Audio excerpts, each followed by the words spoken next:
บานบนอุทยานแห่งชาติแจ้ซ้อนแต้มแทงคุณเขาทอดยาวโอบล้อมอีกแหล่งเที่ยวท่องของนครลำปางดอกเสียวบานรับวาเลนไทน์ปลายหน้าหนาวต้นเดือนกุมภาความงดงามของดอกไม้ป่าละลานตาทั่วป่าผู้สูงกล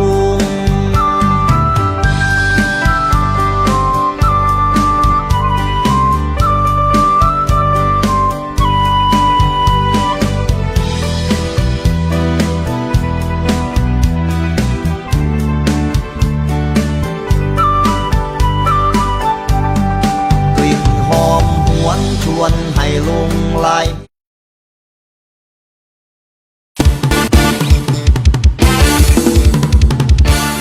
ขอเชิญเที่ยวงานเทศกาลดอกเสี้ยวบานบ้านป่าเมี่ยงครั้งที่ 24 ประจำปี 2568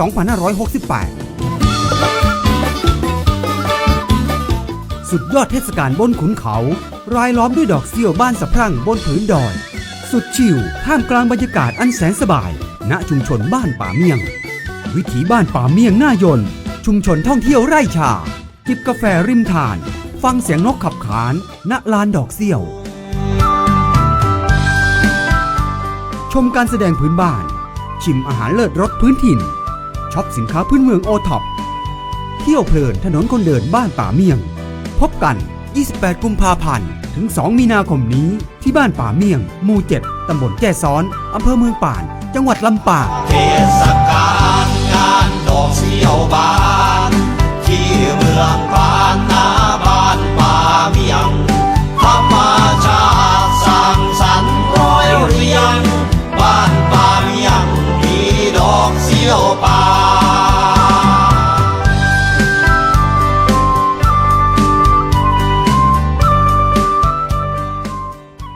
อีกแหล่งเที่ยวท่องของนครลำปางดอกเสี้ยวบานรับวาเลนไทน์ปลายหน้าหนาวต้นเดือนกุมภาความงดงามของดอกไม้ป่าละลานตาทั่วป่าผู้สูง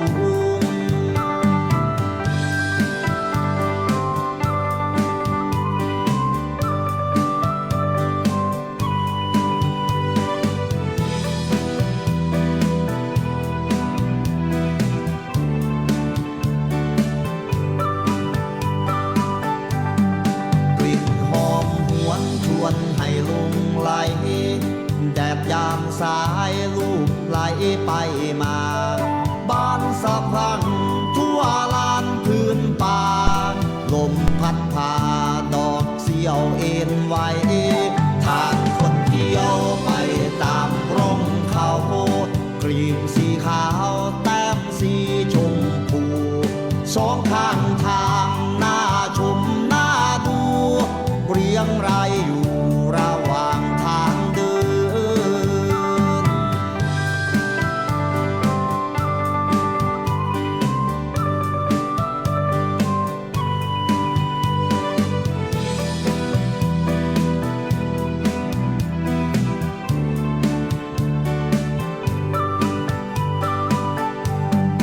ดอกเสี้ยวบานรับวาเลน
แขกผู้มีเกียรติทุกท่านคะขอเสียงปรบมือดังๆเป็นกำลังใจให้กับการแสดงจากโรงเรียนบ้านป่าเมี่ยงค่ะ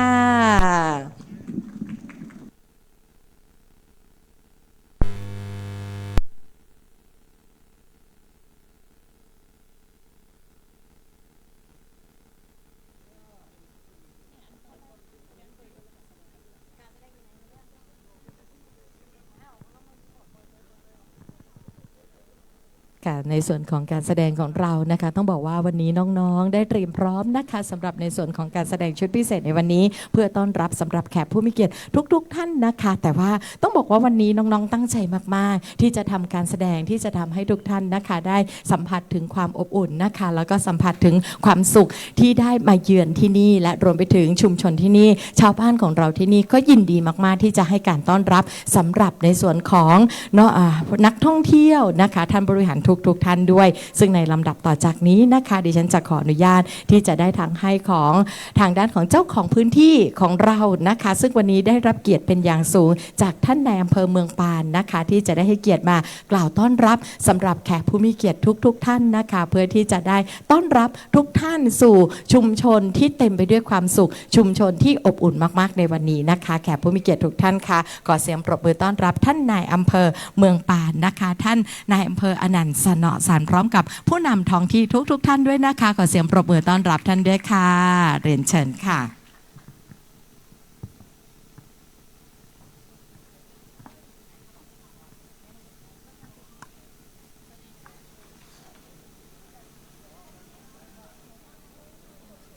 ไม่รู้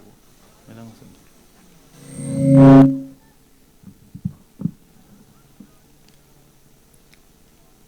เรียนท่านไพโรจน์ โลสุนทรสมาชิกสภาผู้แทนราษฎรแบบบัญชีรายชื่อพรรคเพื่อไทยท่านหัวหน้าส่วนราชการท่านผู้นำท้องถิ่นท้องที่ตลอดจนแขกผู้มีเกียรติทุกท่านครับผมนายอนันต์ สนอสันนะครับในอำเภอเมืองปานในนามของพี่น้องประชาชนชาวอำเภอเมืองปานมีความยินดีเป็นอย่างยิ่งนะครับที่ได้มีโอกาสนะครับให้การต้อนรับท่านไพโรจน์ โลสุนทรสมาชิกสภาผู้แทนราษฎรแบบบัญชีรายชื่อพรรคเพื่อไทยนะครับและแขกผู้มีเกียรติทุกท่านที่มาร่วมพิธีเปิดงานในวันนี้ครับบ้านป่าเมี่ยงนะครับตั้งอยู่ในพื้นที่ของตำบลแจ้ซ้อนนะครับอำเภอเมืองปานจังหวัดลำปางของเรานะครับซึ่งอยู่ในเขตอุทยานแห่งชาติแจ้ซ้อนนะครับแล้วก็ด้านหลังเนี่ยครับติดกันก็จะเป็นชุมชนแม่กำปองของจังหวัดเชียงใหม่ซึ่งตั้งอยู่บนระดับสูงกว่าระดับน้ำทะเลเนี่ยประมาณ900 ถึง 1,400 เมตรนะครับบ้านป่าเมี่ยงนะครับเป็นบ้านเล็กๆนะครับมีอายุมากกว่า200 ปีนะครับจะมีอากาศเย็นสบายตลอดปีนะครับค่อนข้างหนาวด้วยนะครับในฤดูหนาวนะครับชาวบ้านในชุมชนแห่งนี้นะครับก็จะประกอบอาชีพปลูกกาแฟนะครับอาราบิก้านะครับเป็นหลักนะครับรวมถึงมีการเก็บใบชานะครับเพื่อนำมาแปรรูปเป็นของกินที่ชาวบ้านเรียกว่าเมี่ยงนะครับเพราะบริเวณนี้มีต้นเมี่ยงอยู่เป็นจำนวนมากนะครับชาวบ้านจึงนิยมเก็บใบเมี่ยงมาขายในอดีตนะครับอีกทั้งยังเป็นที่มาของบ้านป่าเมี่ยงด้วยนะครับและล่าสุดนะครับปี 2567 เนี่ยนะครับชุมชนบ้านป่าเมี่ยงของเราเนี่ยได้รับการพิจารณาคัดเลือกนะครับให้เป็น10 สุดยอดชุมชนต้นแบบนะครับเที่ยวชุมชนยนต์วิถีประจำปี 2567 ของกระทรวงวัฒนธรรมนะครับจากที่กล่าวมานะครับจะเห็นได้ว่าบ้านป่าเมี่ยงเนี่ยนะครับมีศักยภาพและมีความพร้อมในการท่องเที่ยวทุกมิตินะครับสามารถที่จะสร้างอาชีพสร้างรายได้ให้แก่คนในชุมชนนะครับซึ่งจะเป็นแรงขับเคลื่อนสำคัญนะครับในการพัฒนาประเทศเพื่อพลิกโฉมประเทศไทยสู่สังคมก้าวหน้าสร้างเศรษฐกิจและมูลค่าอย่างยั่งยืนได้นะครับท้ายนี้นะครับผมก็ต้องขอบคุณทุกภาคส่วนนะครับที่ได้บูรณาการนะครับงบประมาณด้วยกันนะครับในการจัดกิจกรรมในครั้งนี้นะครับและขอให้การจัดงานในครั้งนี้ประสบความสำเร็จตามเป้าหมายวัตถุประสงค์นะครับแล้วก็ขอบคุณทุกท่านอีกครั้งนะครับที่ท่านได้กรุณาสละเวลาอันมีค่าเดินทางมาร่วมงานในวันนี้นะครับขอให้บรรยากาศในวันนี้นะครับลื่นลมนะครับแล้วก็มีทัศนียภาพอันสวยงามของดอกเสี้ยวนะครับของบ้านป่าเมี่ยงของเรานะครับหากท่านเดินทางกลับก็ขอให้ทุกท่านเนี่ยเดินทางกลับโดยสวัสดิภาพและปลอดภัยขอบคุณครับ ขอบพระคุณค่ะขอเสียงปรบมือดังๆให้กับท่านนายอำเภอเมืองปานนะคะท่านนายอำเภออนันต์สนอสันและก็ท่านนายกกิ่งกาชาติอำเภอเมืองปานรวมไปถึงทางด้านของผู้นำท้องถิ่นทุกท่านด้วยนะคะกราบขอบพระคุณทุกท่านเป็นอย่างสูงค่ะต้องบอกว่าในฐานะของเจ้าบ้านนะคะวันนี้ก็ได้มาให้การต้อนรับสำหรับแขกผู้มีเกียรติทุกท่านนะคะและในลำดับต่อจากนี้ไปเราจะขออนุญาตที่จะนำทุกท่านเข้าสู่พิธีเปิดสำหรับเทศกาลดอกเสี้ยวบานบ้านป่าเมี่ยงของเราในวันนี้นะคะซึ่งในโอกาสนี้เราได้รับเกียรติเป็นอย่างสูงจากทางด้านของท่านไพโรจน์ โลสุนทรนะคะสมาชิกสภาผู้แทนราษฎรแบบบัญชีรายชื่อพรรคเพื่อไทยและในโอกาสนี้นะคะดิฉันขออนุญาตเรียนเชิญท่านประธานในพิธีด้านบนเวทีขอเสียงปรบมือต้อนรับท่านประธานในพิธีของเราด้วยค่ะเรียนเชิญนะคะและในลำดับต่อจากนี้ไปเราก็จะขออนุญาตเรียนเชิญทางด้านของผู้ที่จะกล่าวรายงานต่อท่านประธานในพิธีเรียนเชิญนะคะนางสาวพันนีการกันรองปลัดองค์การบริหารส่วนจังหวัดรักษาราชการแทนปลัดองค์การบริหารส่วนจังหวัดปฏิบัติหน้าที่นายกองค์การบริหารส่วนจังหวัดลำปางพร้อมหัวหน้าส่วนราชการองค์การบริหารส่วนจังหวัดลำปางทุกท่านนะคะได้กล่าวรายงานต่อท่านประธานในพิธีด้วยนะคะซึ่งในลำดับต่อจากนี้ก็จะเป็นช่วงที่เราจะได้ร่วมกันในการเปิดเทศกาลดอกเสี้ยวของบ้านป่าเมี่ยงในวันนี้นะคะและในลำดับต่อจากนี้ไปเรียนเชิญนางสาวพันนีการกันนะคะได้ให้เกียรติกล่าวรายงานของวัตถุประสงค์ของการจัดงานต่อท่านประธานในพิธีในลำดับต่อจากนี้ไปเรียนเชิญค่ะค่ะกราบเรียนท่านไพโรจน์ โลสุนทรสมาชิกสภาสมาชิกสภาผู้แทนราษฎรแบบบัญชีรายชื่อดิฉันนางสาวพันนีการกันรองปลัดองค์การบริหารส่วนจังหวัดรักษาราชการแทนปลัดองค์การบริหารส่วนจังหวัดปฏิบัติหน้าที่นายกองค์การบริหารส่วนจังหวัดลำปางต้องขอกราบขอบพระคุณท่านเป็นอย่างสูงที่ได้ให้เกียรติมาเป็นประธานในวันนี้สืบเนื่องจากหมู่บ้านป่าเมี่ยงซึ่งเป็นหมู่บ้านเล็กๆแต่อิ่มล้นด้วยธรรมชาติความโดดเด่นทางศิลปะวัฒนธรรมโดยเฉพาะในช่วงของปลายฤดูหนาวที่จะก้าวสู่ฤดูร้อนเนี่ยค่ะจะเป็นช่วงของดอกเสี้ยวที่จะบานสะพรั่งนะคะจึงทำให้องค์การบริหารส่วนจังหวัดลำปางและภาคีเครือข่ายนะคะได้ร่วมกันจัดงานนะคะโดยปีนี้เราจัดขึ้นตั้งแต่วันที่28กุมภาพันธ์ถึงวันที่1มีนาคมนะคะแล้วก็เป็นจัดขึ้นติดต่อกันมันเป็นปีที่24แล้วค่ะโดยมีวัตถุประสงค์ดังนี้ค่ะ1เพื่อให้ประชาชนบ้านป่าเมี่ยงตลอดจนชุมชนใกล้เคียงได้อนุรักษ์ศิลปะวัฒนธรรมภูมิปัญญาท้องถิ่นแล้วก็ทรัพยากรธรรมชาติที่มีอยู่ในชุมชนนะคะ2เพื่อประชาสัมพันธ์ศิลปะวัฒนธรรมวิถีชีวิตของชุมชนป่าเมี่ยงให้แก่นักท่องเที่ยวแล้วก็ตลอดจนการเผยแพร่ข้อมูลข่าวสารที่ดีๆของชุมชนสู่โลกภายนอกนะคะ3เพื่อบูรณาการการทำงานขององค์การบริหารส่วนจังหวัดลำปางและภาคีเครือข่ายเพื่อส่งเสริมการท่องเที่ยวของจังหวัดลำปางค่ะกิจกรรมในวันนี้มีการจัดนิทรรศการของศิลปะวัฒนธรรมชุมชนท้องถิ่นการขายสินค้าของชุมชนท้องถิ่นการแสดงดนตรีชุมชนท้องถิ่นค่ะแล้วก็มี One Family One Soft Power นะคะซึ่งจะได้มีส่วนร่วมของเด็กและเยาวชนในชุมชนด้วยนะคะโดยได้รับความร่วมมืออย่างดียิ่งจากภาคีเครือข่ายทั้งส่วนราชการแล้วก็ส่วนรัฐวิสาหกิจเอกชนนะคะแล้วก็ประชาชนในชุมชนป่าเมี่ยงนะคะบัดนี้ก็ได้เวลาอันสมควรแล้วจึงขอเรียนเชิญท่านกล่าวเปิดงานแล้วก็ให้โอวาทค่ะขอบพระคุณค่ะท่าน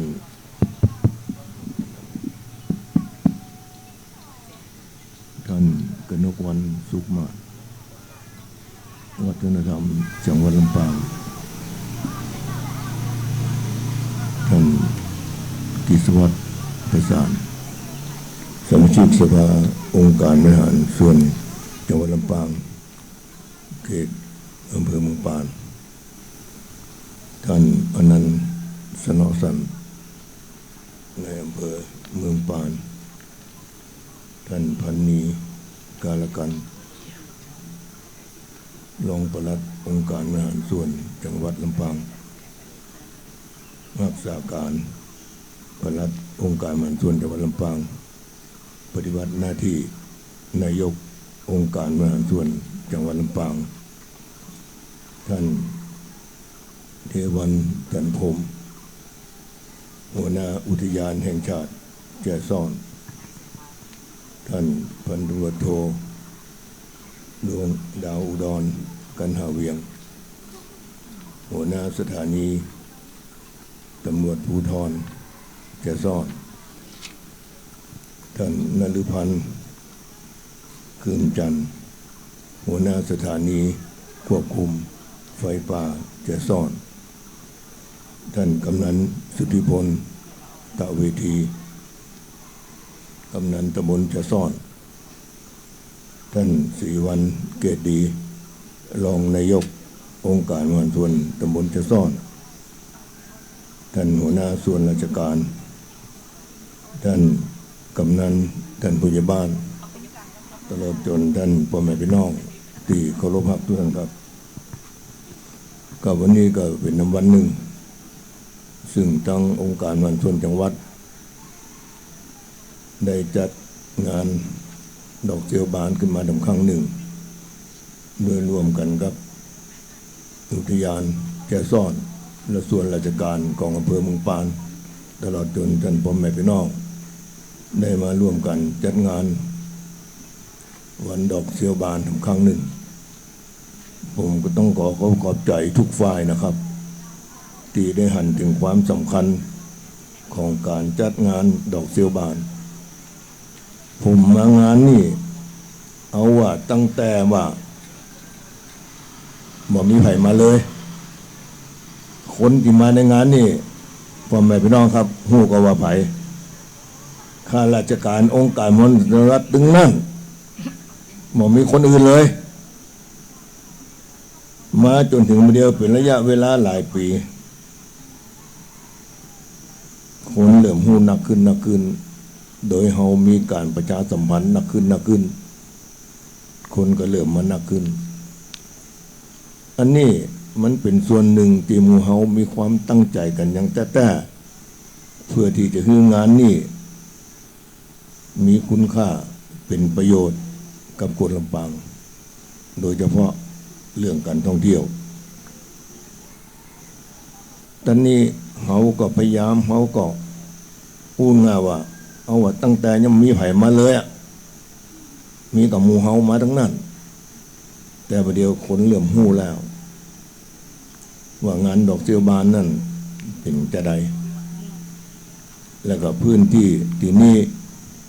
มันเหมาะสมกับภูมิอากาศเป็นอย่างใดคนก็เริ่มฮู้คนก็เริ่มไม่เอาอันนี้มันก็จะเป็นส่วนหนึ่งเพื่อที่จะให้เป็นการสนับสนุนในเรื่องของการท่องเที่ยวของจังหวัดลำปางเราแต่ว่าผมก็บอกได้เลยครับว่าเฮาก็บ่ฮู้ที่จะไปอู้จะใดเนาะอู้นักเดี๋ยวจะว่าคนเท่าขี้แซมอู้นักความจริงเขามีของดีๆหลายๆอย่างยกตัวอย่างอย่างเมืองปานเนี่ยจุดน้อยๆอย่างดอกเซี่ยวนี่ก็ส่วนหนึ่งที่เฮาได้ช่วยกันเพื่อที่จัดงานนี้ขึ้นมาแต่แถมสิ่งหนึ่งที่เฮาบ่เคยเอามาอู้บ่เคยเอามานั่นกันเลยคือบ้านแม่แจ่มบ่มีหน้าห้องจุดน้อยๆแต่ยะเฮาบ่เคยเอามาขายเอามาอู้เอามาอย่างเลยแต่นี่มันก็เป็นส่วนหนึ่งที่เฮาบ่ได้มาพอตอนนี้เพราะว่าถ้าคำว่าแม่แจ่มบ่มีหน้าห้องมันจะทำให้คนต่างบ้านต่างเมืองเป็นแต่กะเพิ่นจะมาแอวแล้วเมื่อมาแอวปุ๊บงานดอกเซียวบานกับแม่แจ่มบ่มีหน้าห้อนซึ่งดอกเซียวซึ่งมันจะออกมันก็จะออกช่วงหน้าห้อนเนี่ย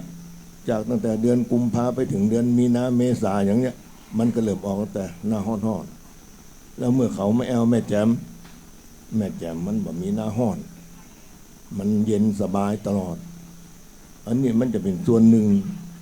ที่เป็นการประชาสัมพันธ์ของจังหวัดเฮาเพื่อที่ให้นักท่องเที่ยวมาแอวตอนนี้บางทีเฮาก็ลืมไปผมก็ฝากกับท่านนายอำเภอไว้ด้วยนะครับบางทีแจ้งให้จังหวัดเปิดหู้พ่องก็ได้เน้อบอกว่าแม่แจ่มของผมเนี่ยบ่มีหน้าห้อนนะครับมีแต่หน้าหนาวนี่จังหวัดเปิดได้หู้ได้หันพ่องนะครับมันจะเป็นส่วนหนึ่งที่เขาจะช่วยกันส่งเสริมเพื่อมีการท่องเที่ยวของในจังหวัดลำปางเขาแต่ขณะเดียวกันผมก็อยากจะบอกว่า ก็ดอกเซียวเนี่ยมันมีประโยชน์มีคุณค่าบอกว่าตั้งอย่างหลายๆอย่างและในส่วนของเมืองจีนก็ดีปากีสถานก็ดีอย่างนั้นเปิ่นซ้ำมีความเชื่อถือว่าดอกเซียวเนี่ยต้นเซียวเนี่ยเป็นไม้มงคลเปิ่นเชื่อกันแบบนั้น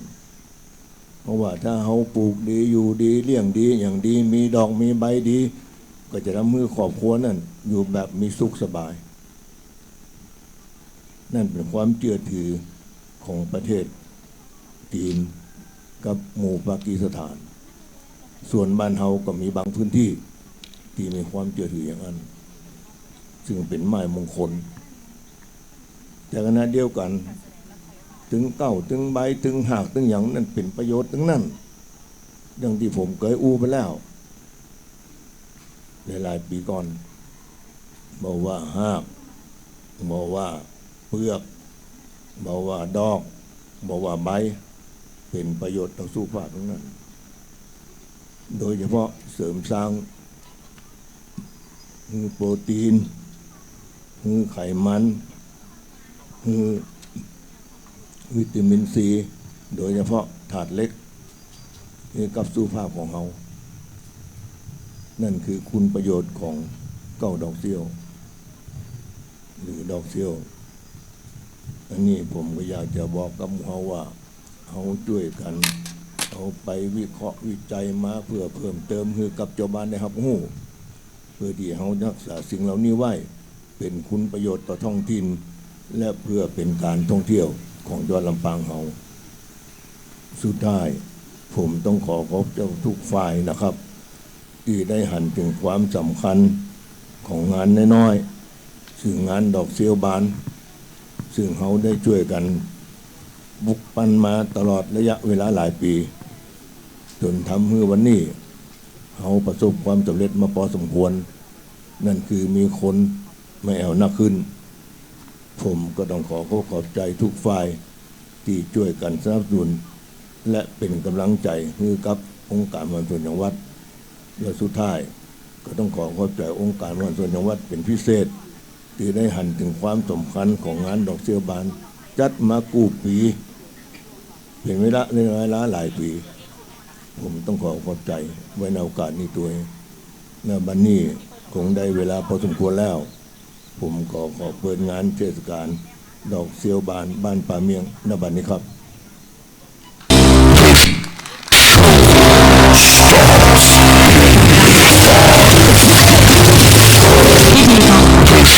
กราบขอบพระคุณท่านเป็นอย่างสูงเดียวสักคำหนึ่งขออนุญาตท่านไปทำกิมมิคพิธีเปิดรายการด้านบนเวทีขอรอสักครู่หนึ่งนะจ๊ะแล้วก็เรียนทางด้านของท่านผู้บริหารนะคะจากองค์การบริหารส่วนจังหวัดลำปางนะคะเรียนเชิญท่านในอำเภอเมืองปานนะคะแล้วก็เรียนเชิญท่านวัฒนธรรมจังหวัดลำปางท่านกรวรรณสมมาตรนะคะแล้วก็ท่านนายกกิ่งกาชาติอำเภอเมืองปานนะคะท่านผู้อำนวยการทกสนะคะเรียนเชิญค่ะเราจะร่วมพิธีเปิดพร้อมๆกันเรียนเชิญท่านหัวหน้าส่วนราชการทุกภาคส่วนท่านไหนไม่ได้เอ่ยนามขอกราบขออภัยนะคะแต่ขอเรียนเชิญทุกท่านด้านบนเวทีพร้อมกันได้เลยเราจะทำสัญลักษณ์ของพิธีเปิดโดยเราจะนับถอยหลังพร้อมๆกันนะคะหลังจากนั้นท่านประธานในพิธีก็จะได้สัมผัสลงไปที่ปุ่มเปิดของเราเพื่อเป็นสัญลักษณ์นะคะว่าเราจะได้เปิดเทศกาลดอกเซี่ยวบานบ้านป่าเมี่ยงพร้อมกันนะคะแล้วเราก็จะเปิดสถานที่สวยงามแห่งนี้ให้เป็นที่รู้จักกับนักท่องเที่ยวแล้วก็เป็นอีกหนึ่งไฮไลท์สำคัญนะคะของชาวจังหวัดลำปางของเราที่มาและจะได้มาสัมผัสกับความสวยงามของดอกเซี่ยวที่บานสะพรั่งในช่วงเวลาในช่วงหน้าแล้งแบบนี้ด้วยนะคะและตอนนี้ทุกท่านด้านบนเวทีพร้อมแล้วพี่ๆสื่อมวลชนพร้อมแล้วนะคะเราจะนับถอยหลังพร้อมกันเริ่มจาก5 4 3 2 1ค่ะขอเสียงปรบมือดังๆให้กับพิธีเปิดของเราในวันนี้นะคะกับทางด้านของเทศกาลดอกเซี่ยวบานบ้านป่าเมี่ยงนะคะวันนี้ต้องกราบขอบพระคุณทางด้านของที่เมืองปานนา ท่านประธานในพิธีของเรานะคะท่านไพโรจน์ โลสุนทรกราบขอบพระคุณท่านเป็นอย่างสูงค่ะขออนุญาตเรียนเชิญทุกท่านได้ร่วมบันทึกภาพร่วมกันก่อนนะคะเรียนเชิญค่ะขออนุญาตที่จะได้ร่วมบันทึกภาพร่วมกันในช่วงเวลาของความสุขนี้นะคะเรียนเชิญทุกท่านบันทึกภาพร่วมกันกราบขอบพระคุณทุกท่านเป็นอย่างสูงนะคะกราบขอบพระคุณทุกท่านที่ได้มาร่วมในส่วนของพิธีเปิดกราววันนี้แขกผู้มีเกียรติทุกท่านค่ะขอเสียงปรบมือดังๆอีกสักครั้งหนึ่งค่ะขอบพระคุณทุกท่านเป็นอย่างสูงนะคะหลังจากนี้เราจะได้เรียนเชิญทางด้านของผู้แทนจาก SCG นะคะได้มามอบในส่วนของเงินสนับสนุนในครั้งนี้เรียนเชิญค่ะขอบพระคุณเป็นอย่างสูงค่ะเรียนเชิญนะคะขอบพระคุณทุกท่านเป็นอย่างสูงนะคะขอบพระคุณทุกท่านเป็นอย่างสูงนะคะขอบพระคุณมากๆเลยทีเดียวต้องบอกว่าเป็นภาพที่เป็นภาพของบรรยากาศของความสุขที่เราได้เห็นนะคะทางด้านของหัวหน้าส่วนราชการทุกภาคส่วนและท่านประธานในพิธีของเราได้มาร่วมกันในวันนี้สำหรับในส่วนของพิธีเปิดกราบขอบพระคุณนะคะท่านไพโรจน์ โลสุนทรสมาชิกสภาผู้แทนราษฎรแบบบัญชีรายชื่อพรรคเพื่อไทยนะคะวันนี้ท่านได้เกียรติมาเป็นประธานในพิธีและในลำดับต่อจากนี้ไปค่ะเราจะขออนุญาตนะคะที่จะได้มอบเงินสนับสนุนของการจัดงานในครั้งนี้โดยจะมีทางด้านของผู้แทนจาก SCG คุณวิสารตรีปิยรัตน์ที่ปรึกษางานรัฐกิจสัมพันธ์ SCG ลำปางจะได้มอบนะคะเงินสนับสนุนให้กับทางด้านของท่านชันชัยจาตุมาผู้ใหญ่บ้านป่าเมียงนะคะเรียนเชิญทั้งสองท่านด้านบนเวทีเรียนเชิญค่ะเรียนเชิญนะคะผู้ใหญ่บ้านป่าเมียงนะคะขออนุญาตเรียนเชิญผู้ใหญ่บ้านป่าเมียงของเรานะคะได้รับมอบในส่วนของเงินสนับสนุนเรียนเชิญผู้ใหญ่ชันชัยจาตุมาค่ะผู้ใหญ่บ้านอยู่ไหมเอ่ยค่ะเรียนเชิญค่ะปอบมือใหญ่เจอเลยเจ้า SCG จะได้มอบนะคะสำหรับในส่วนของเงินสนับสนุนสำหรับการจัดงานในครั้งนี้ SCG นะคะก็ได้สนับสนุนทุกกิจกรรมทุกงานนะคะของจังหวัดลำปางของเราโดยเฉพาะมิติด้านของการท่องเที่ยวการสร้างงานนะคะสร้างรายได้สร้างอาชีพให้กับชาวลำปางแขกผู้มีเกียรติทุกท่านค่ะขอเสียงปรบมือให้กับ SCG อีกสักครั้งหนึ่งนะคะกราบขอบพระคุณ SCG เป็นอย่างสูงค่ะนี่คือเงินสนับสนุนนะคะในวันนี้ที่เราจะได้มอบให้สำหรับในส่วนของชุมชนหมู่บ้านนะคะกับเทศกาลดอกเซี่ยวบานบ้านป่าเมี่ยงของเราวันนี้ขอบพระคุณ SCG นะคะกราบขอบพระคุณเป็นอย่างสูงค่ะและแน่นอนค่ะแขกผู้มีเกียรติทุกท่านค่ะตอนนี้การแสดงของเราสำหรับน้องๆจากโรงเรียนบ้านป่าเมี่ยงกับการแสดงเจ้าดวงดอกเซี่ยวพร้อมมากๆแล้วนะคะที่จะต้อนรับสำหรับท่านประธานในพิธีและแขกผู้มีเกียรติทุกท่านตอนนี้น้องๆพร้อมแล้วขอเสียงปรบมือให้กับการแสดงเจ้าดวงดอกเซี่ยวค่ะ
เป็นสายบนหินดินทรายเป็นห้อยห้องกว้างจากต้องไปไกลห่างในวันนี้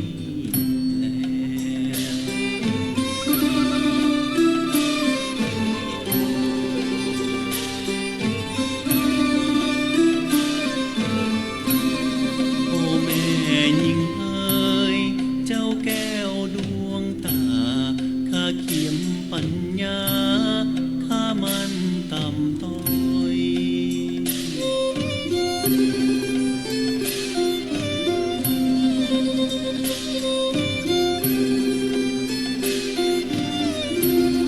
บาดเตียมเจ้านางสักเต้าเกิงก้อยวาสนาข้าน้อยบ่มีสีมีเงิน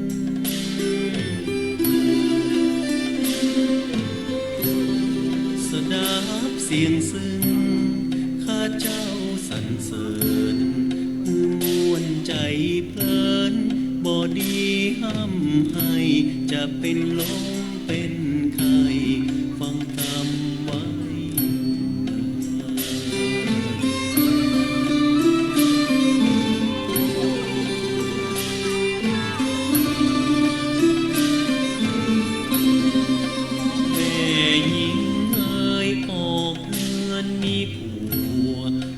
การงานผัวคือดีอวดใด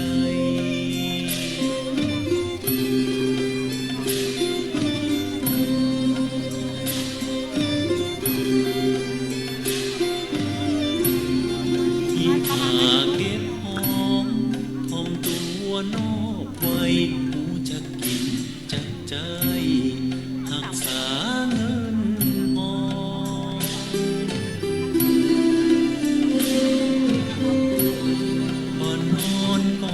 หัวแจ้งมาตื่นก่อนบ่เจือกำบอนปากคนนอกบ้านบ่สลิดจิตสานโบราณว่าไว้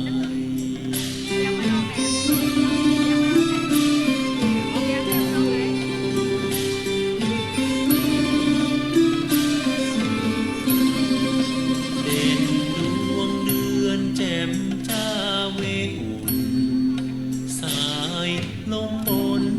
พัดเย็นเยือกแล้ว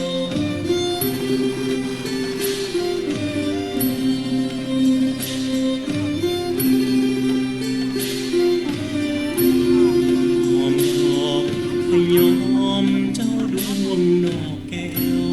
เสียงไก่ขันแล้วข้าขออำลา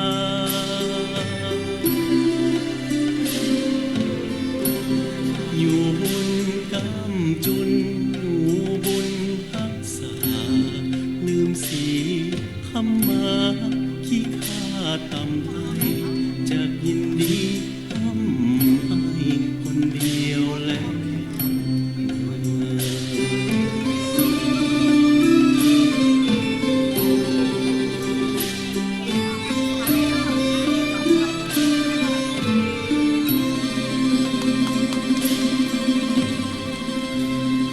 และนี่ก็คือการแสดงชุดแรกนะคะโรงเรียนบ้านป่าเมี่ยงกับเจ้าดวงดอกเซียวชุดต่อไปกลุ่มเยาวชนป่าเมี่ยงกับการแสดงฟ้อนดอกเซียวค่ะ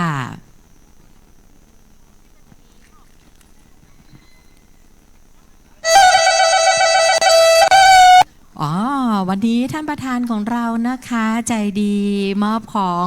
เขาต้องบอกว่าเป็นกำลังใจให้กับน้องๆนะคะจะได้ฟ้อนเพื่อที่จะได้ต้อนรับนักท่องเที่ยวนะคะที่มาเที่ยวที่ชุมชนที่บ้านป่าเมี่ยงของเราต่อไปในอนาคตด้วยน้องๆก็จะได้ฝึกซ้อมถือว่าเป็นการสร้างความประทับใจให้กับนักท่องเที่ยวซึ่งวันนี้ได้กำลังใจจากทางด้านของท่านสมาชิกสภาผู้แทนราษฎรแบบบัญชีรายชื่อพรรคเพื่อไทยท่านไพโรจน์โลสุนทรนะคะได้มอบกำลังใจให้กับน้องๆแบบนี้ต้องบอกว่าน้องๆจะฟ้อนสวยทุกปีนะคะเรายังมีอีก1ชุดการแสดงสำหรับฟ้อนดอกเซี่ยวจากกลุ่มเยาวชนบ้านป่าเมี่ยงค่ะปรบมือเป็นกำลังใจให้กับน้องๆอีกสักครั้งนะคะ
เซียวนั่นเองนะคะน้องๆค่ะรับกำลังใจจากท่านประธานนะคะวันนี้ท่าน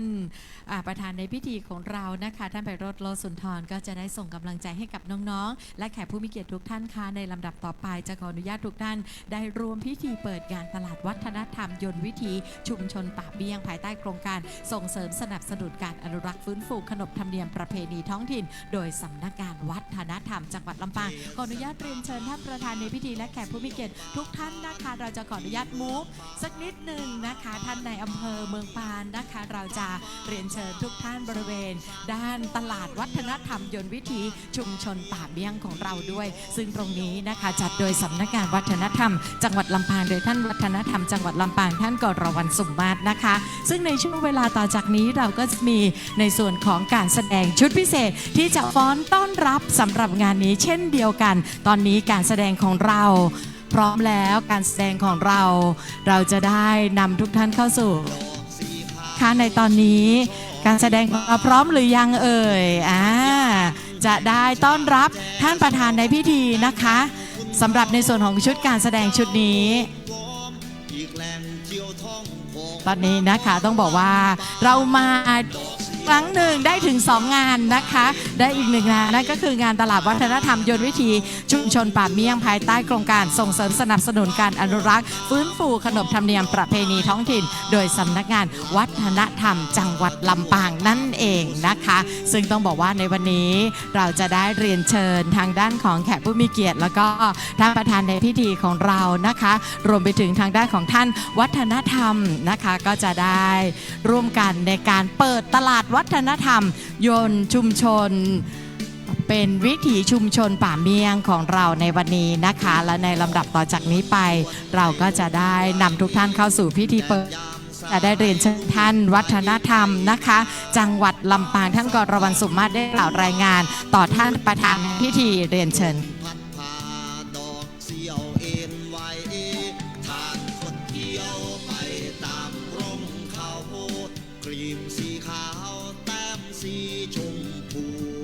สองข้างทางหน้าชมหน้าดู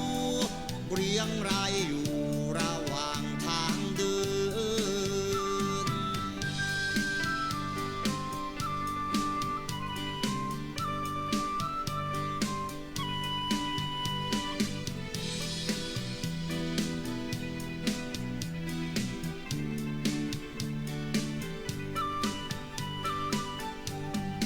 ดอกเสียวบานรับวาเลนไทน์ปลายหน้าหนาวต้นเดือนกุมภาความงดงามของดอกไม้ป่าละลานตาทั่วป่าภูสูงทางคนเที่ยวไปตามร่มเขากลีบสีขาวแต้มสีชมพูสองข้างทางหน้าชมหน้าดูเรียงรายอยู่ระหว่างทางเดินเทศกาลงานดอกเสียวบานที่เมืองปานนาบ้านป่าเมี่ยงธรรมชาติสร้างสรรค์ร้อยเรียงบ้านป่าเมี่ยงมีดอกเสียวบานเทศกาลงานดอกเสียวบานที่เมืองปานนาบ้านป่าเมี่ยงธรรมชาติสร้างสรรค์ร้อยเรียงบ้านป่าเมี่ยงมีดอกเสียวบาน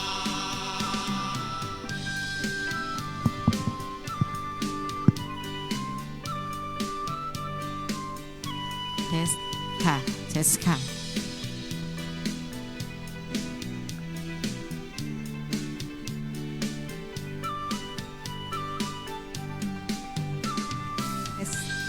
ทดสอบทดสอบ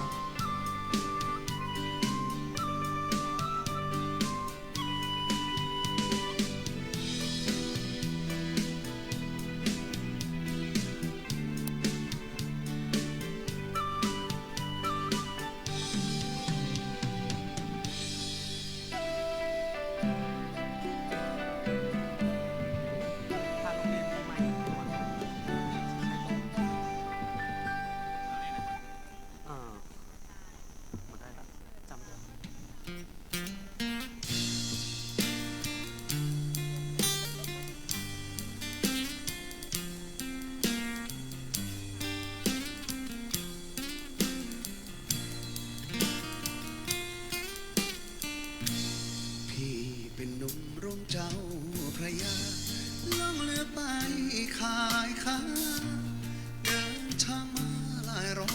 ยกิโล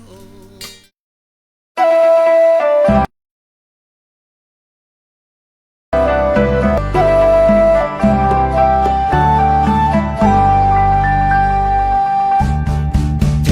ศกาลงานดอกเสียวบานที่เมืองปานนาบ้านป่าเมียงธรรมชาติสร้างสรรค์ร้อยเรียงบ้านป่าเมียงมีดอกเสียวบาน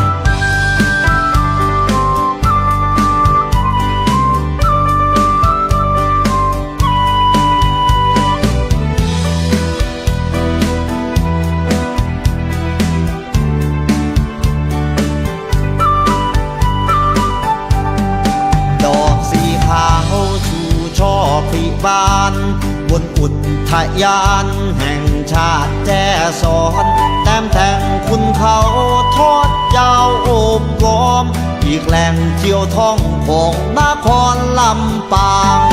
ดอกเสียวบานรับวาเลนไทน์ปลายหน้าหนาวต้นเดือนกุมภาความงดงามของดอกไม้ป่าละลานตาทั่วป่าผู้สูง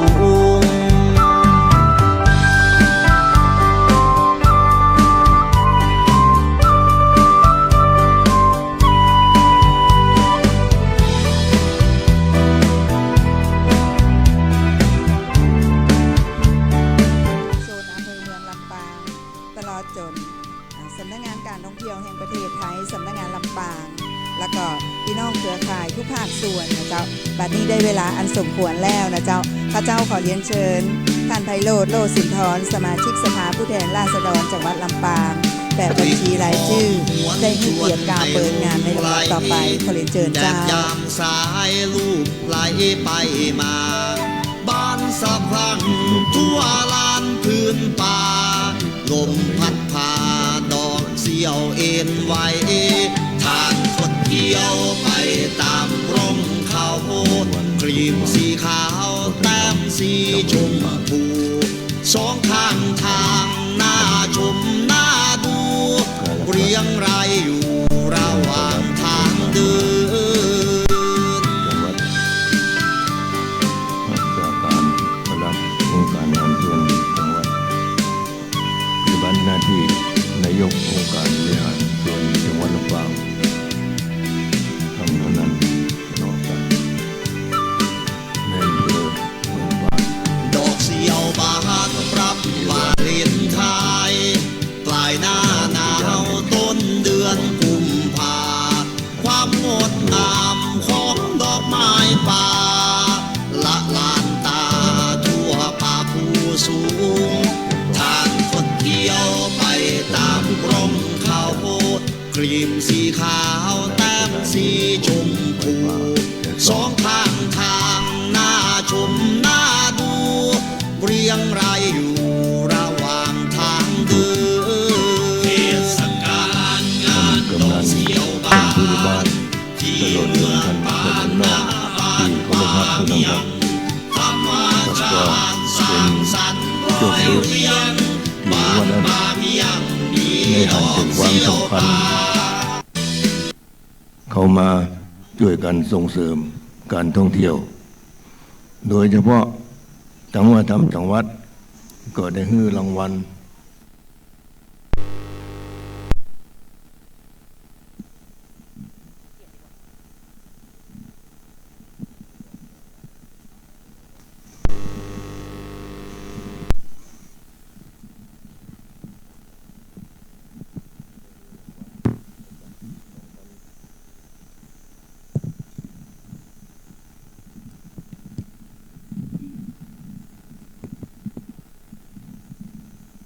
ประจำปี 2567 มาแล้ว แล้วก็ยังมาได้หันถึงว่าหมู่ป่าเมียงเนี่ยเขาอยู่กันจะได้ ก็ได้จัดมาคือมีการเอาอย่าเพิ่งอู้เนาะแหมหน้ามันอาจจะเป็นการหลวงก็ได้ว่านี่เป็นการน้อยไปก่อนแล้วกันเนาะเพราะแหมหน้าการน้อยๆนี่อาจจะเป็นการใหญ่ก็ได้เขาในห้องว่าการหลวงนะครับ อันนี้ก็ต้องขอบใจทั้งวัฒนธรรมจังหวัดซึ่งได้หันถึงความสำคัญของหมู่บ้านน้อยๆแต่ว่าเพื่อที่จะก้าวไปข้างหน้าเพื่อที่จะเป็นการท่องเที่ยวเป็นรายได้ของจังหวัดไปนะครับอันนี้ก็เป็นส่วนหนึ่งที่ทำให้มีการขึ้นมาในวันนี้ก็เรียกได้ว่าถึงแม้จะเป็นการน้อยๆแต่หำหน้ามันก็เป็นการใหญ่ขึ้นมาเพื่อที่ให้นักท่องเที่ยวได้มาเอาและเป็นรายได้ของท้องถิ่นไปแต่ขณะเดียวกันพิพิธภัณฑ์หรือสินค้าอย่างต่างๆของหมู่บ้านและของในตำบลในอำเภอก็จะมาร่วมกันอยู่ที่นี่ก็จะเป็นการแสดงให้ว่าการน้อยๆของเขาในวันนี้แหมหน้าก็จะเป็นการใหญ่หรือห้องว่าการหลวงก็ได้ถึงหมดถึงหมู่ก็ต้องขอบใจทั้งวัฒนธรรมจังหวัดตลอดจนหัวหน้าส่วนราชการและคนที่สนับสนุนที่ได้หันถึงความสำคัญของหมู่บ้านน้อยๆแห่งนี้เพื่อจะให้เขาได้มีอาชีพได้ขายครัวได้ขายม่วนส่วนหนึ่งก็เป็นการเพื่อที่จะช่วยกันส่งเสริมเศรษฐกิจของบ้านเฮาโดยเฉพาะเวลานี้เศรษฐกิจมันแย่พ่อแม่พี่น้องก็ยากจนเดือดร้อนเรื่องเงินเรื่องค้ำกันแต่ว่าเมื่อหมู่เฮามีจิตมีใจมาช่วยกันเพื่อจะเปิดการให้พ่อแม่พี่น้องนั่นมาขายครัวนั่นมีรายได้อันนี้ก็เป็นส่วนหนึ่งที่เฮาได้ช่วยกันส่งเสริมเศรษฐกิจของจังหวัดเฮาถึงแม้ว่าเศรษฐกิจน้อยๆจากบ้านปะเมียงมันก็ต้องไปสู่เศรษฐกิจของจังหวัดในวันข้างหน้าถึงหมดถึงหมู่ผมต้องขอบใจทุกฝ่ายที่ได้ให้การสนับสนุนโดยเฉพาะวัฒนธรรมจังหวัดลำปางก็ต้องขอบคุณไว้ในโอกาสนี้ด้วยในวันนี้คงได้เวลาพอสมควรแล้วผมก็ขอเปิดงานวันเปิดการของบ้านปะเมียงณบัดนี้ครับ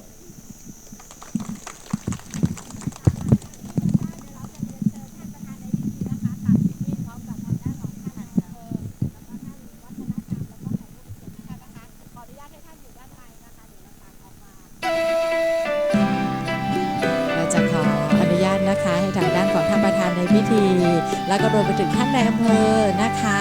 แล้วก็ท่านนายกกิ่งกาชาตินะคะท่านผู้บริหารขององค์การบริหารส่วนจังหวัดลำปางนะคะเราจะนับถอยหลังพร้อมๆกันในการที่เราจะได้เปิดตลาดวัฒนธรรมยนต์วิถีชุมชนป่าเมี่ยงภายใต้โครงการส่งเสริมสนับสนุนการอนุรักษ์ฟื้นฟูขนบธรรมเนียมประเพณีท้องถิ่นโดยสำนักงานวัฒนธรรมจังหวัดลำปางค่ะเริ่มจาก5 4 3 2 1ค่ะขอเสียงปรบมือดังๆอีกสักครั้งหนึ่งนะคะและหลังจากนี้เรียนเชิญทางด้านของท่านผู้ใหญ่บ้านนะคะได้มอบของที่ระลึกให้กับท่านประธานในพิธีเรียนเชิญค่ะปอผู้ใหญ่เรียนเชิญเจ้าผู้ใหญ่อยู่ตรงไหนเอ่ยจะได้มอบของที่ระลึกให้กับท่านประธานในพิธีนะคะมอบของที่ระลึกให้กับท่านนายอำเภอและก็มอบของที่ระลึกให้กับท่านวัฒนธรรมจังหวัดลำปางค่ะขอบคุณท่านนั่นประธานในพิธีเป็นอย่างสูงนะคะปรบมือดังๆให้กับพระโรดแถมกัมนะเจ้า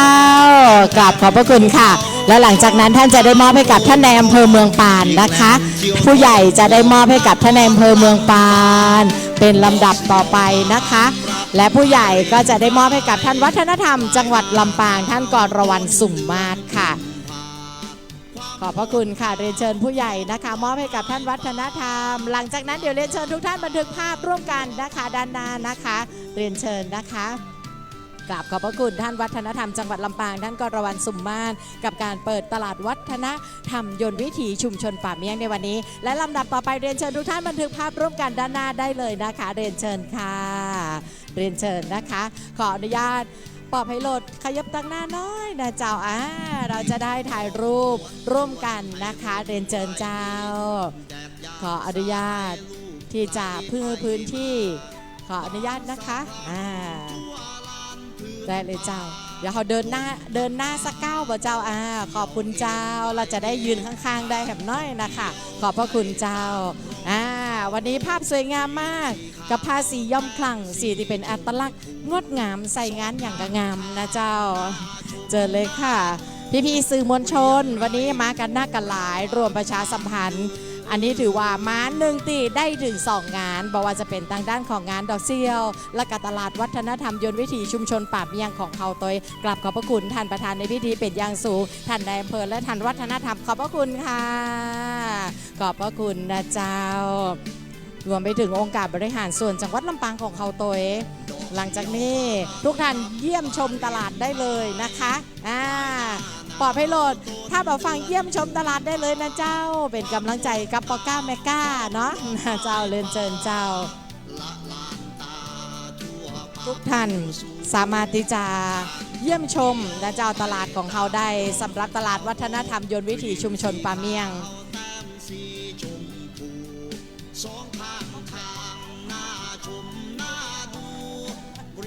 เชิญเลยค่ะตอนนี้เรียนเชิญเจ้าแอลพอกาดก่อนได้นะเจ้าหลังจากนั้นในพื้นที่ชุมชนของเขานะเจ้าเขาก็มีสินค้ามากมายให้ทุกท่านได้เลือกชมและที่สำคัญนะเจ้ามุมสวยๆดอกเซียวตีบานสะพรั่งนะเจ้าแล้วก็ร่วงหล่นตามสายลมเป็นความละมุนนะเจ้าของธรรมชาติที่งดงามมากๆในวันนี้ก็อยากจะเรียนเชิญนะเจ้าทุกๆท่านได้รวมกันนะเจ้าในการที่จะส่งเสริมสนับสนุนและก็ทำให้ทางด้านของชุมชนป่าเมียงของเขาถือว่าเป็นชุมชนที่เป็นจุดหมายปลายทางของนักท่องเที่ยวที่จะมาแอลที่จังหวัดลำปางมาข้างคืนที่ป่าเมียง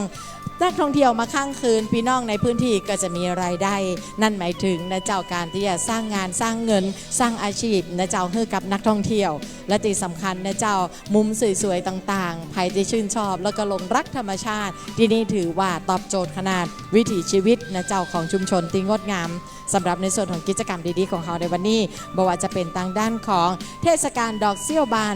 ป่าเมียงและรวมไปถึงการเปิดงานวัฒนธรรมยนต์วิถีชุมชนป่าเมียงโดยสำนักงานวัฒนธรรมจังหวัดลำปางต้องขอบพระคุณองค์การบริหารส่วนจังหวัดลำปางนะเจ้าซึ่งต้องบอกว่าองค์การบริหารส่วนจังหวัดลำปางเขาสนับสนุนนะเจ้าสำหรับในส่วนของการจัดกิจกรรมในครั้งนี้เป็นประจำทุกๆปี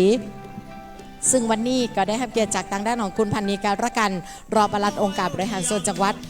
นะเจ้าและก็รวมไปถึงรักษาราชการแทนปลัดองค์การบริหารส่วนจังหวัดปฏิบัติหน้าที่นะเจ้านายกองค์การบริหารส่วนจังหวัดลำปางพร้อมด้วยหัวหน้าส่วนราชการขององค์การบริหารส่วนจังหวัดลำปางก็ได้มารวมกันนะเจ้าในการที่จะส่งเสริมและช่วยกันในการที่จะสร้างให้ชุมชนนี้เป็นชุมชนท่องเที่ยวเป็นชุมชนที่เป็นปลายทางของนักท่องเที่ยวบอกว่าจะอยู่ที่ไหนก็จะต้องมาแอลที่นี่นะเจ้าที่ชุมชนป่าเมียงมาพอดอกเซี่ยวของเขานอกเหนือจากจะสวยงามแล้วก็กินได้โดยนะเจ้าใครอยากพูดว่าดอกเซี่ยวทอดเป็นจะใดลองไปชิมกันได้เลยนะเจ้าอันนี้ถือว่าเป็นแฮมหนึ่งไฮไลท์สำคัญนะเจ้าดอกเซี่ยวสวยงามถ่ายรูปได้และก็ยังทานได้นั่นหมายถึงประโยชน์ที่มากมายและก็สร้างรายได้นะเจ้าให้กับชุมชนของเขาด้านบนเวทีนะเจ้าก็จะมีเสียงเพลงนะเจ้าเนาะที่เขาให้ทุกท่านได้รับฟังรวมไปถึงทางด้านของการช้อปปิ้งนะเจ้าเนาะสำหรับในส่วนของสินค้าชุมชนนะเจ้าสินค้าโอท็อปต่างๆต้องบอกว่าเป็นสินค้าของดีของเด่นของคนลำปางนะเจ้า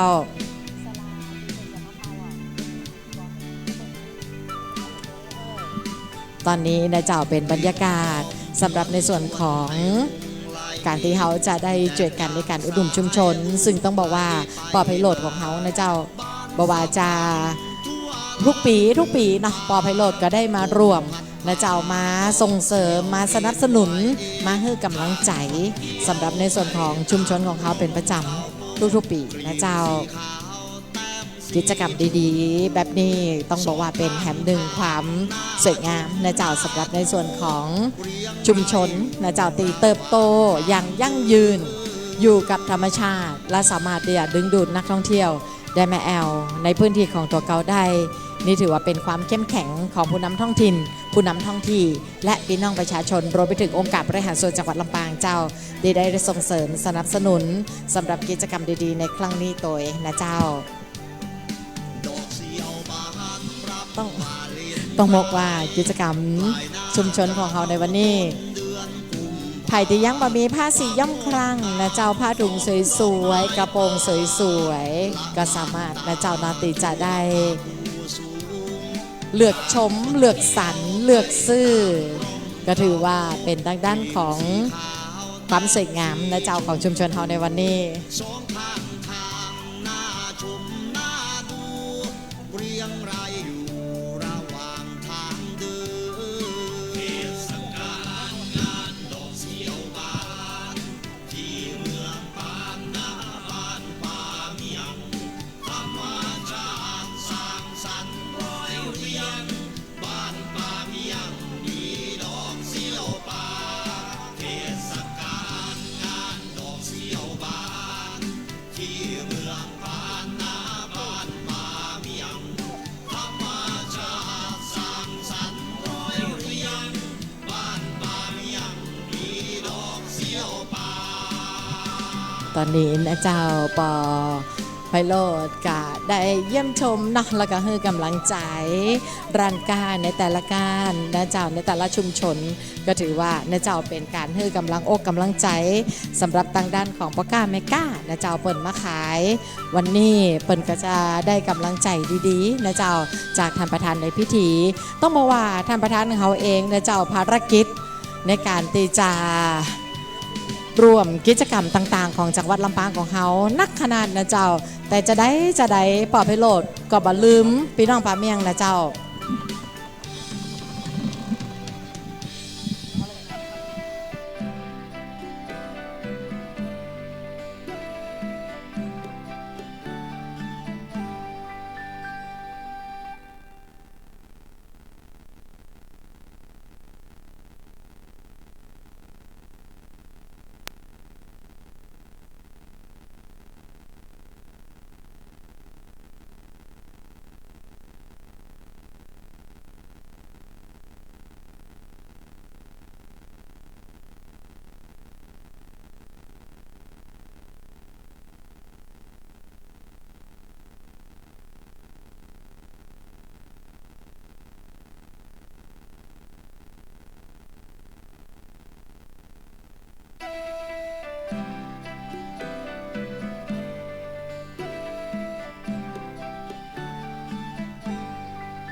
เทศกาลงานดอกเสียวบา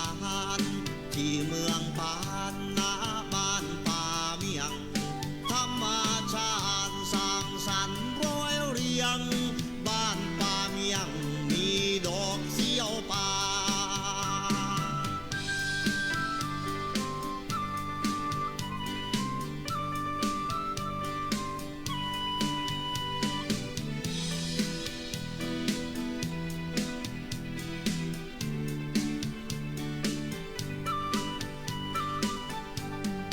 ดอกสีขาวชูช่อผลิบาน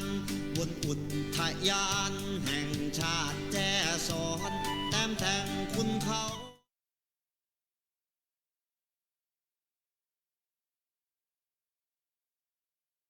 ดอกเสียวเริ่มบานสถานที่นั้นสวยยิ่งดาบดื่นชื่นตารอเจ้ามาศพแน่พิงมอบหัวใจสู่สิ่งเราคอยอิงศพแอบแนบกัน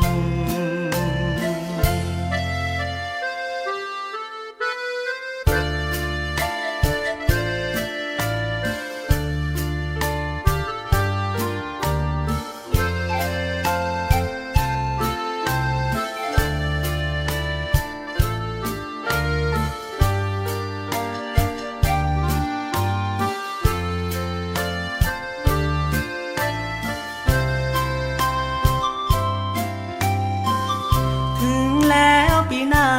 ฟ้าใหม่ตราการดอกเสียวเริ่มบาน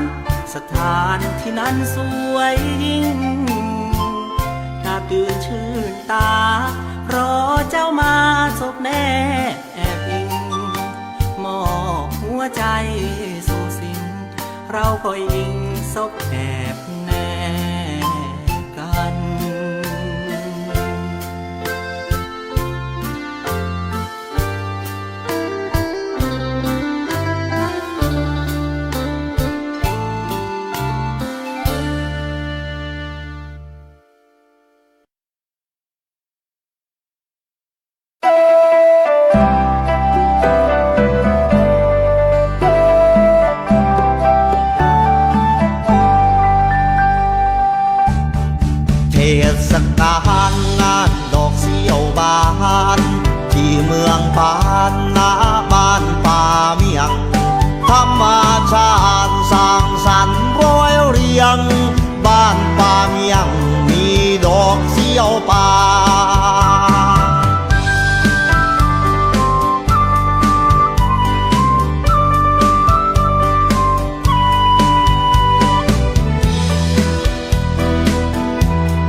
อุทยานแห่งชาติแจ้ซ้อนแต้มแทงคุณเขาทอดยาวโอบล้อมอีกแหล่งเที่ยวท่องของนครลำปางดอกเสียวบานรับวาเลนไทน์ปลายหน้าหนาวต้นเดือนกุมภาความงดงามของดอกไม้ป่าละลานตาทั่วป่าผู้สูง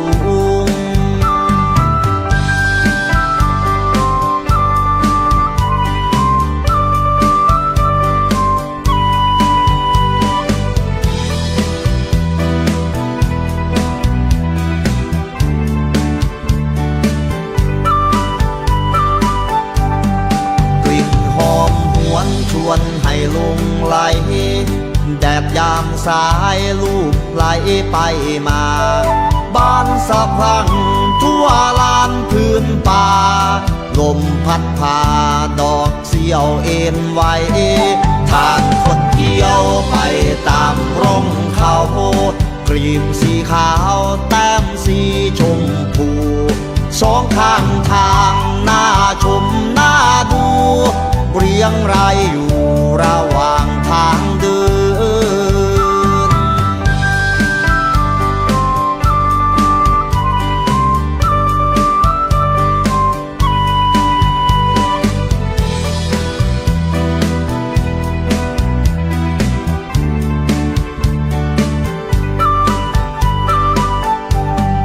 ดอกเสียวบานรับวาเลนไท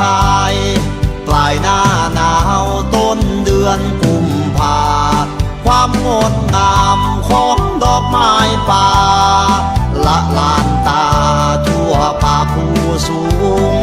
ทางคนเที่ยวไปตามร่มเขากรีมสีขาวแต้มสีชมพูสองข้างทางน่าชมน่าดูเรียงรายอยู่ระหว่างทางเดินเทศกาลงานดอกเสียวบานที่เมืองปานนาบ้านป่าเมียงธรรมชาติสร้างสรรค์ร้อยเรียงบ้านป่าเมียงมีดอกเสียวบานเทศกาลงานดอกเสียวบานที่เมืองปานนาบ้านป่าเมียงธรรมชาติสร้างสรรค์ร้อยเรียงบ้านป่าเมียงมีดอกเสียวป่า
เทศกาลงานดอกเสียวบานที่เมืองปานนาบ้านป่าเมียงธรรมชาติสร้างสรรค์ร้อยเรียงบ้านป่าเมียงมีดอกเสียวบาน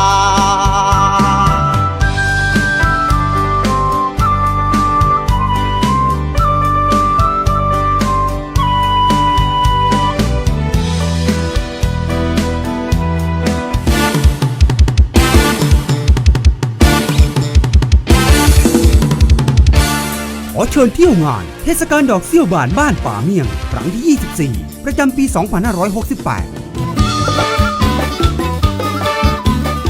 สุดยอดเทศกาลบนขุนเขา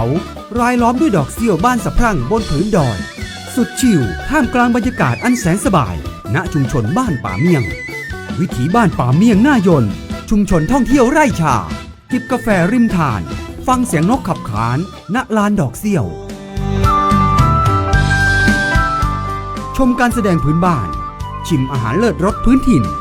ช็อปสินค้าพื้นเมืองโอท็อปเที่ยวเพลินถนนคนเดินบ้านป่าเมี่ยง พบกัน 28 กุมภาพันธ์ถึง 2 มีนาคมนี้ที่บ้านป่าเมี่ยง หมู่ 7 ตำบลแจ้ซ้อน อำเภอเมืองป่าน จังหวัดลำปาง เทศกาลงานดอกเสี้ยวบานที่เมืองปานนาบ้านป่าเมี่ยงธรรมชาติสร้างสรรค์ร้อยเรียงบ้านป่าเมี่ยงมีดอกเสี้ยวบาน